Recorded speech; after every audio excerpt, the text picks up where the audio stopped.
ಎಲ್ರಿಗೂ ನನ್ನ ನಮಸ್ಕಾರಗಳು. ವೇದವ್ಯಾಸ ವೈಬ್ಸ್ ಚಾನಲ್ಗೆ ಸ್ವಾಗತ ಸುಸ್ವಾಗತ.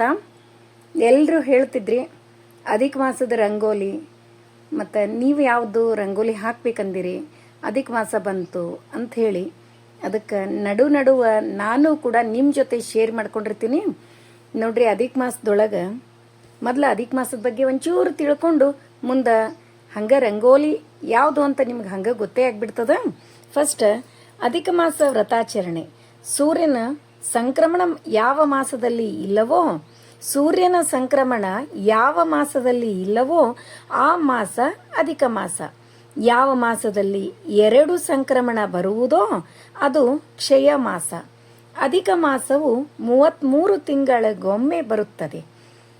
ಪುರುಷೋತ್ತಮನು ಈ ಮಾಸಕ್ಕೆ ಅಧಿಪತಿ. ಹಿಂದೆ ಭಗವಂತನು ದೇವತೆಗಳಿಗೆ ಒಂದೊಂದು ಮಾಸವನ್ನು ಹಂಚುತ್ತಾನೆ. ಅಧಿಕ ಮಾಸವನ್ನು ಸ್ವತಃ ಸೂರ್ಯನಿಗೆ ಹಂಚುತ್ತಾನೆ. ಆಗ ಸೂರ್ಯನು ಈ ಮಾಸವು ಮಲ ಮಾಸವಾದುದರಿಂದ ಯಾರೂ ವ್ರತಾಚರಣೆ ಮಾಡುವುದಿಲ್ಲ, ಆದ್ದರಿಂದ ಈ ಮಾಸವನ್ನು ಶುದ್ಧೀಕರಿಸು ಎಂದು ಹೇಳಿದಾಗ ಸ್ವಯಂ ಭಗವಂತನು ತಾನೇ ಪುರುಷೋತ್ತಮ ರೂಪದಿಂದ ಈ ಮಾಸಕ್ಕೆ ಅಭಿಮಾನಿಯಾಗಿ ನಿಂತಿದ್ದಾನೆ. ಆದ್ದರಿಂದ ಈ ಮಲಮಾಸದಲ್ಲಿ ಏನು ಪುಣ್ಯಾಚರಣೆ ಮಾಡಿದರೂ ಅದನ್ನು ಪುರುಷೋತ್ತಮನು ಸ್ವೀಕರಿಸಿ ಎಲ್ಲರ ಒಳಗಿನ ಮಲವನ್ನು ಅಂದ್ರೆ ಪಾಪವನ್ನು ನಾಶ ಮಾಡುತ್ತಾನೆ ಅಂತದ. ಅದರ ಸಲುವಾಗಿ ಈ ಅಧಿಕ ಮಾಸದೊಳಗೆ ವಿಷ್ಣುವಿನ ಆಚರಣೆ, ವಿಷ್ಣುವಿನ ಧ್ಯಾನ, ವಿಷ್ಣು ಪಾದ ರಂಗೋಲಿ ಭಾಳ ಅಂದ್ರೆ ಭಾಳ ಶ್ರೇಷ್ಠವಾದದ್ದು. ಅದಕ್ಕೆ ಇದು ಅಧಿಕ ಮಾಸ ಮೇ 17ನೇ ತಾರೀಕಿಗೆ ಸ್ಟಾರ್ಟ್ ಆಗ್ತದೆ, ಜೂನ್ 15ರವರೆಗೂ ಇರ್ತದೆ. ಅದಕ್ಕೆ ಮೇ 17ಕ್ಕೆ ನಾವು ಏನದ ಸಂಕಲ್ಪಪೂರ್ವಕವಾಗಿ ಈ ರಂಗೋಲಿಯನ್ನು ಹಿಡಿದ್ವಿ ಅಂತಂದ್ರೆ ಮಧ್ಯದಲ್ಲಿ ಹಂಗೆ ಡೇಟ್ ಏನರ ಬಂದಾಗ 4 ದಿವಸ ಗ್ಯಾಪ್ ಮಾಡಿ 5ನೇ ದಿವಸದಿಂದ ಹಾಕೋದು ನೋಡ್ರಿ.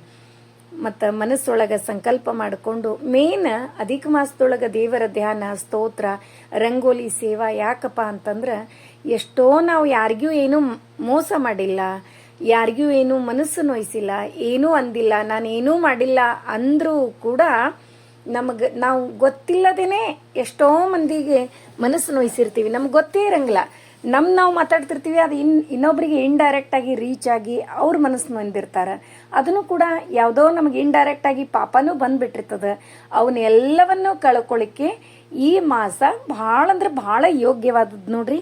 ಅದಕ್ಕೆ ಈ ಮಾಸದೊಳಗೆ ಅಂದ್ರೆ ಅಧಿಕ ಮಾಸದೊಳಗೆ ವಿಷ್ಣುಪಾದ ರಂಗೋಲಿ ನಾ ದೊಡ್ಡದು ಹಾಕಿ ತೋರಿಸ್ಲಿಕತ್ತೀನಿ, ನೀವು ಸಣ್ಣದು ಹಾಕ್ಬೋದು ನೋಡ್ರಿ. ಹಾಕ್ಲಿಕತ್ತೀನಿಲ್ಲ 5 ಬೆರಳು, ಅದರೊಳಗೆ ಶಂಖ 3, 2 ಚಕ್ರ, ಮತ್ತು ಪಾದದೊಳಗೂ ಶಂಖ, ಚಕ್ರ, ಪದ್ಮ, ಕಮಲ, ಮತ್ತು ಎಲ್ಲನೂ ವಿಷ್ಣು ಪಾದದೊಳಗೆ ಏನು ಇರಂಗಿಲ್ರಿ, ಇಡೀ ಜಗತ್ತೇ ವಿಷ್ಣು ಪಾದದೊಳಗಿರ್ತದೆ. ಹಂಗಂದ್ರೆ ಅದರೊಳಗೇನು ಜಲಚರ ಪ್ರಾಣಿಗಳು ಎಲ್ಲವೂ ಬರ್ತಾವೆ. ಕೂರ್ಮಾವತಾರ, ಮೀನು, ಆಮೆ ಎಲ್ಲನೂ ತೆಗಿಯೋದು. ಹಾಗೆ ಛತ್ರ, ಚಾಮರ, ಸೂರ್ಯ, ಚಂದ್ರ, ನಕ್ಷತ್ರ ಇವೆಲ್ಲನೂ ಹಾಕೋದು ನೋಡ್ರಿ ವಿಷ್ಣುಪಾದ ರಂಗೋಲಿ ಒಳಗೆ. ಇದನ್ನು ದಿನನಿತ್ಯ ಹಾಕಬೇಕು. ಹಾಗೇನೆ ಕುಲದೇವರಿಗೆ ಬೇಡ್ಕೊಂಡೇ ನಾವು ಸ್ಟಾರ್ಟ್ ಮಾಡೋದು.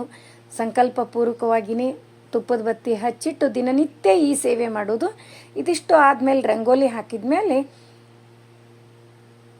18+2 ಅಥವಾ 16+2 ಗೆಜ್ಜೆ ವಸ್ತ್ರವನ್ನು ಏರ್ಸೋದು ನೋಡ್ರಿ.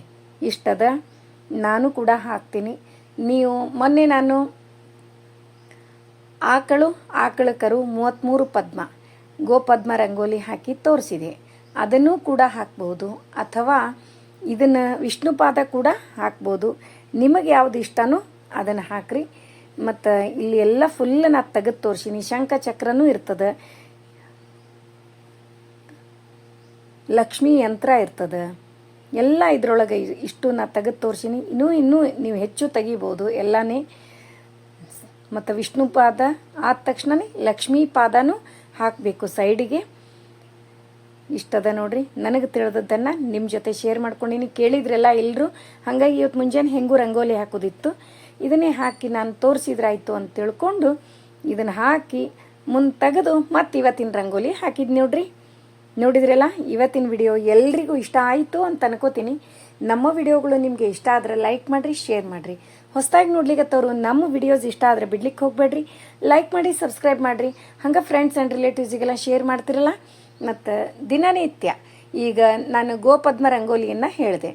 ಆವಾಗ 1 ವಾಟಕದಷ್ಟು ಅಕ್ಕಿ ಮತ್ತು ಬೆಲ್ಲ, ಅದ್ರ ಜೊತೆ ನಮ್ಮ ಕೈಲೇ ಆದಷ್ಟು ₹1 ಇಡ್ಬೋದು. ದಿನನಿತ್ಯ 11, 33, 333 ಎಷ್ಟು ಆಗ್ತದೋ ಅಷ್ಟು ದುಡ್ಡು 33 ದಿವಸ ತೆಗೆದಿಟ್ಟು, ಆಮೇಲೆ ಅಷ್ಟೂ ಆದ ದಿವಸ 33ನೇ ದಿವಸ ನಾವು ಯಾರಿಗೆ ಅದು ಅವಶ್ಯ ಅದನೋ ಅಂಥವ್ರಿಗೆ, ಆಚಾರ್ಯರಿಗೆ, ಗುಡಿ ಪೂಜೆ ಮಾಡೋರಿಗೆ, ನೀವು ಯಾರಿಗೆ ಅದು ನಾವು ಕೊಟ್ಟದ್ದು ಅವರಿಗೆ ಉಪಯೋಗ ಆಗಬೇಕು ಅಂಥವ್ರಿಗೆ ಕೊಡ್ಬೇಕು.